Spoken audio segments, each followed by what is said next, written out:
Hey guys, welcome back to our channel. मैं आपका दोस्त या बड़ा भाई Kunal Singh. So first of all thank you so much for the love you have shown on the last video. Thank you so much for that. आज की video जो है वो होने वाली है एडवांस अकाउंट्स की स्ट्रैटेजी के बारे में कि भाई मेरे लास्ट अटेम्प्ट में 41 मार्क्स आए थे, वहां से 59 मार्क्स आए मेरे May 24 में। वो कैसे किया मैंने, किन पॉइंट्स को मैंने फॉलो किया, I will discuss with you. Okay, so let's start from the points. सबसे पहला पॉइंट जो है that is concept clarity of accounting standards and focus on how to write the answers of accounting standards। देखो यार, I guess 27 accounting standards है CA intermediate के अंदर। Correct me if I am wrong, comment section में बता देना, but जितना मुझे याद है 27 accounting standards हैं।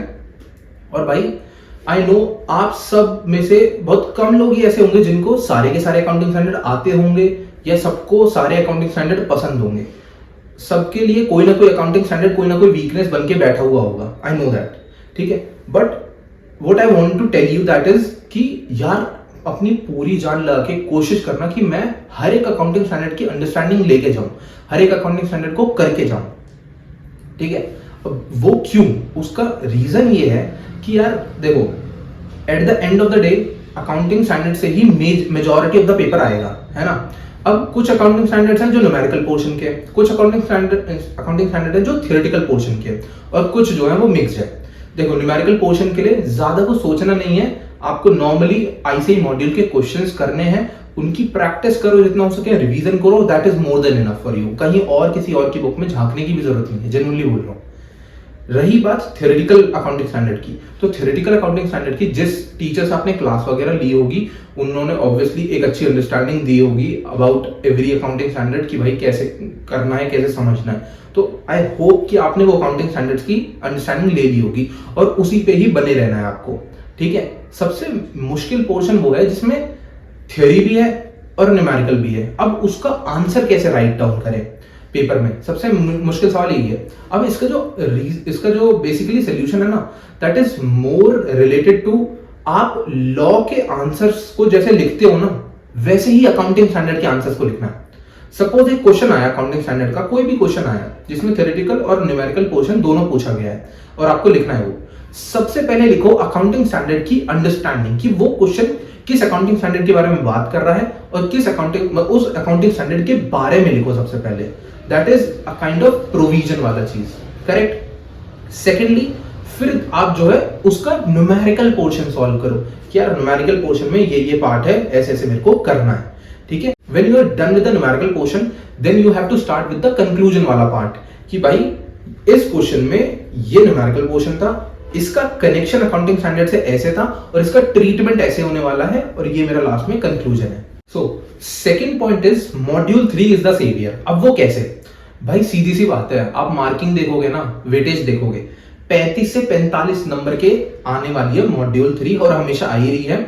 और सिंपल से 5 चैप्टर हैं जिसमें से मेरे को ऐसा लगता है सिर्फ 2 चैप्टर ही आपको परेशान कर सकते हैं, वो है एमलगमेशन और ब्रांच, करेक्ट। बाकी internal reconstruction, preparation of financial statements और बायबैक, ये तीनों तो बहुत ही इजी है, बहुत ही इजी चैप्टर्स हैं। तो इन पे पूरा जोर डाल दो, इनको एकदम अच्छे से कर लो, क्योंकि भाई ये चैप्टर्स एक्चुअल में आपको बचा सकते हैं। पास तो ऐसे करा देंगे ये चैप्टर्स, स्पेशली इंटरनल रिकंस्ट्रक्शन, उसका अच्छा खासा बड़ा क्वेश्चन आता ही आता है। तो मॉड्यूल 3 को तो बहुत अच्छे से करके जाना और कुछ मत करना, सिंपल आईसीआई मॉड्यूल के क्वेश्चंस करना, पीछे के सारे इलस्ट्रेशन करो, सारे के सारे प्रैक्टिकल क्वेश्चन करो। ऑब्वियसली रिपीटेड एवरी टाइम नहीं करने की जरूरत है आपको, आप मार्क करके चलो ऑलरेडी कि भाई ये क्वेश्चन ने मुझे परेशान किया, मैं इसको जरूर दोबारा करूंगा, दैट्स इट।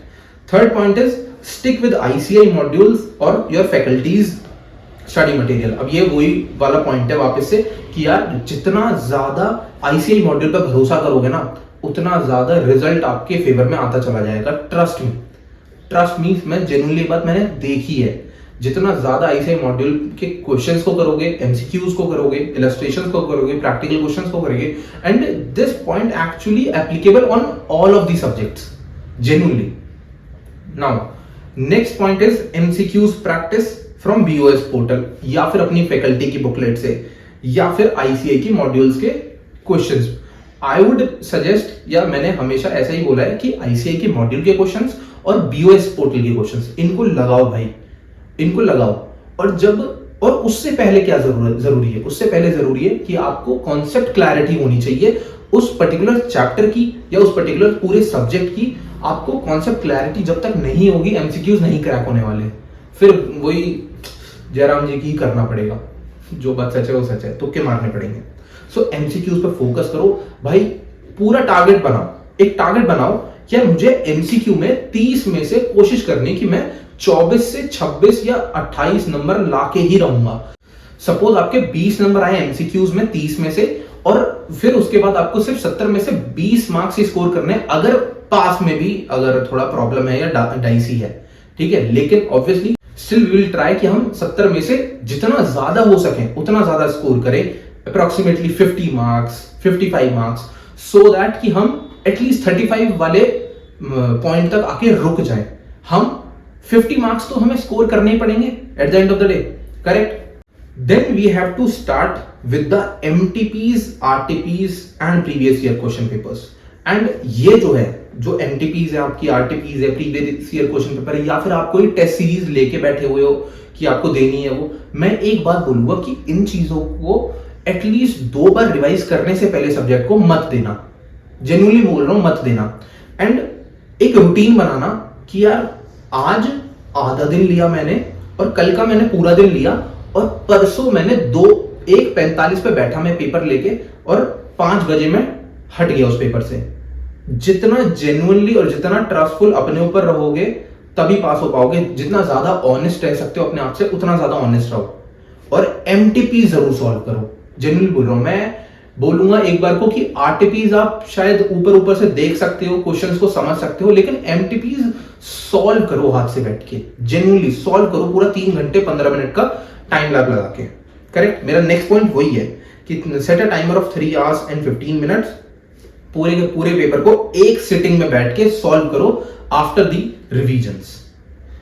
देन एक जो आपको अपने दिमाग में पॉइंट बना के रखना चाहिए कि यार एटलीस्ट मुझे ये क्वेश्चन आता है, ठीक है। सपोज आपको कोई क्वेश्चन आता है, ठीक है, लेकिन वो आपको पूरा नहीं आता, या आपको कोई एडजस्टमेंट है जो आपको समझ नहीं आ रही, अरे छोड़ो भाई, उस एडजस्टमेंट की टेंशन मत लो, इस पे फोकस करो कि भाई मैं कैसे इस पूरे क्वेश्चन को एटलीस्ट जितना मुझे आता है उतना सॉल्व आउट कर सकूं। पूरा क्वेश्चन को, ठीक है, वो एडजस्टमेंट को इग्नोर कर दो, पूरा क्वेश्चन को सॉल्व करने की कोशिश करो। क्यों? Because we have the step marking benefit. So step marking benefit जब तक अपने पास है तब तक अपने को टेंशन लेने की जरूरत नहीं है बिल्कुल भी। Okay, so next point is revision and practice can only save your attempt. मैं जेन्युइनली बोल रहा हूं, न्यूमेरिकल सब्जेक्ट में या फिर न्यूमेरिकल सब्जेक्ट में आपको जितना ज्यादा प्रैक्टिस कर सकते हो करो भाई, जितना ज्यादा रिवीजन कर सकते हो करो, जितने ज्यादा क्वेश्चंस कर सकते हो करो, क्योंकि वही आपके दिमाग में और एक हाथ में कोऑर्डिनेशन बनाते हैं कि यार, और कोई भी मॉड्यूल का क्वेश्चन दिखाना, your confidence will be here. आप जो है उस क्वेश्चन को ऐसे करते चले जाओगे भाई चुटकियों में।